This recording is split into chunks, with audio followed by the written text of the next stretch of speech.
नमस्कार। आज हम फिर से हाजिर हैं राजा भोज 14 विद्याओं का घमंड भाग 2 लेकर। कल हम लोगों ने भाग 1 पढ़ा था जिसमें बाजीगर का शरीर टुकड़ों के रूप में कटकर धरती पर गिर रहा था। चलिए कहानी आगे शुरू करते हैं। लोगों ने बाजीगर के कटे अंगों को देख काफी विचार विमर्श किया। अब जब उनके पास कोई दूसरा रास्ता नहीं बचा तो राजा ने उसके कटे अंगों को चिता देने का आदेश दिया। चिता की बात सुनते ही बाजीगर ने उठ खड़ी हुई और रोते रोते बोली, महाराज, मैं अपने पति के साथ सती होना चाहती हूँ। राजा भोज और उनकी रानियों ने बाजीगरनी को खूब समझाने की कोशिश की कि तुम अभी जवान और काफी खूबसूरत हो, तो यूं सती होकर अपना जीवन समाप्त मत करो। लेकिन बाजीगरनी ने हट कर ली और बोली, महाराज, या तो मुझे मेरे पति के साथ सती करो, वरना मैं यहाँ मौजूद समस्त जनों को श्राप दूंगी, जिसकी पीड़ा से आप लोग कभी उभर नहीं पाओगे। श्राप शब्द उस समय बहुत मायने रखता था। लोग इससे भयभीत हो जाते थे। खुद राजा भोज भी श्राप का नाम सुनते ही भयभीत हो गया। अब जब समझाने पर भी वह नहीं समझी तो राजा के पास कोई दूसरा विकल्प नहीं बचा। बाजीगर के साथ बाजीगरनी को सती कर दिया गया। लेकिन समस्या यही समाप्त नहीं हुई थी। असली समस्या तो अभी आने बाकी थी। अभी दोनों की चिता ठंडी भी नहीं हुई थी कि राजा और प्रजा ने देखा बाजीगर धीरे धीरे रस्सी से उतरता हुआ वापस आ रहा था। बाजीगर को यूं उतरता देख वहां मौजूद सभी लोगों की आंखें खुली की खुली रह गई। एक बार फिर उनके मन में सवालों का तूफान उठने लगा। अब बाजीगर नीचे पहुंच गया और राजा भोज के सामने आकर बोला, तो बताइए महाराज, कैसी लगी आपको मेरी कला? मैं आकाश में जाकर वापस आया हूँ। राजा और प्रजा एक मूर्ति की अवस्था में बाजीगर को देखते रहे। किसी की भी आवाज मुख से न निकली। सभी लोग एक पल बाजीगर को देखते और एक पल उसकी चिता को, जो अभी ठंडी भी नहीं हुई थी। अब बाजीगर थोड़ा गुस्सा होने लगा और बोला कि मैंने इतना अच्छा खेल का प्रदर्शन किया और कोई भी मेरी प्रशंसा नहीं कर रहा है। जब किसी के मुख से बाजीगर के लिए प्रशंसा के स्वर नहीं निकले तो उसने कहा, ठीक है महाराज, यदि आपको और आपकी प्रजा को मेरी कला अच्छी नहीं लगी तो मैं आपसे कुछ भिक्षा की आशा भी नहीं रखता हूँ।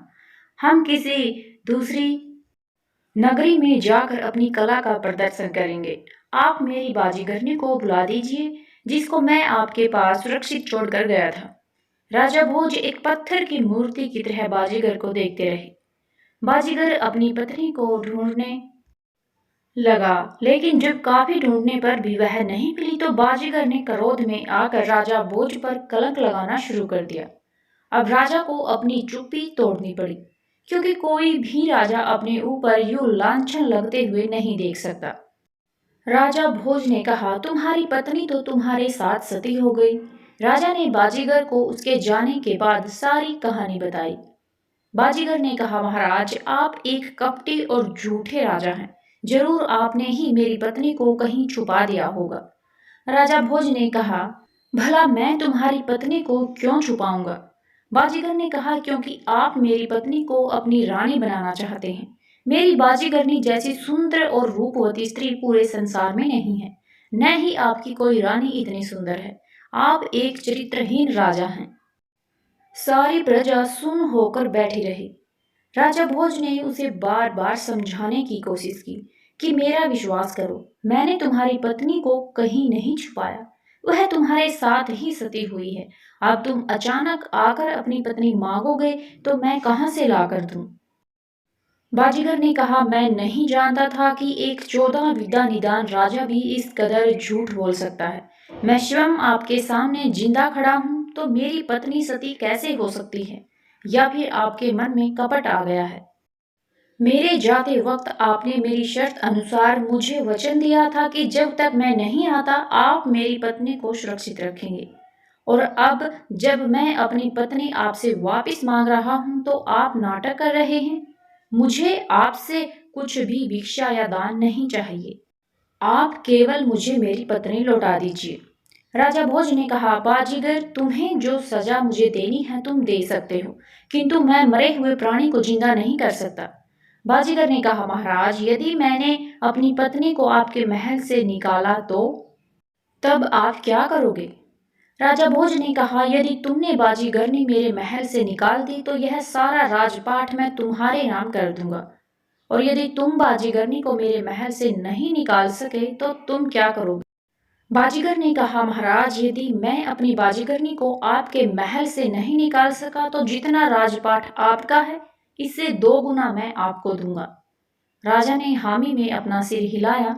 बाजीगर ने महल में प्रवेश करने के लिए अपने कदम बढ़ाए और पीछे राजा भोज, उनकी रानियां, मंत्रीगण और समस्त प्रजा भी बाजीगर के पीछे पीछे महल में पहुंच गए।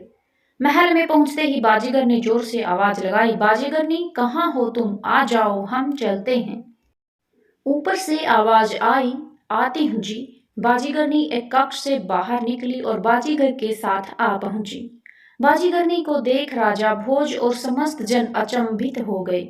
आज मानो सबके लिए एक ऐसा दिन था जहां सबके सामने सवालों का एक पहाड़ खड़ा हो गया था, लेकिन जवाब एक कण भी नहीं दिख रहा था। बाजीगर ने कहा, अब बोलिए राजा, क्या सफाई देंगे आप? राजा भोज ने कहा, मैं नहीं जानता यह कैसी लीला रची जा रही है, लेकिन मैं एक सच्चा राजा हूँ जो अपनी शर्त के अनुसार यह राजपाट आपको सौंपना चाहता हूँ। बाजीगर ने कहा, राजा, मुझे आपके राजपाट में कोई दिलचस्पी नहीं है। मैं यहाँ केवल आपकी 14 विद्याओं का घमंड तोड़ने आया था, और यह थी मेरी 15वीं विद्या जिसे आप अभी तक नहीं जानते। जाते जाते जब बाजीगर और बाजीगरनी ने अपना असली रूप दिखाया तो लोगों के सामने जो सवालों का पहाड़ था वह एक तिनके की भांति बिखर गया। बाजीगर और बाजीगरनी के भेष में आए कोई और नहीं बल्कि भगवान शिव और माता पार्वती थे। इस कहानी का भाग 3 हम कल लेकर आएंगे। वीडियो देखने के लिए बहुत बहुत धन्यवाद।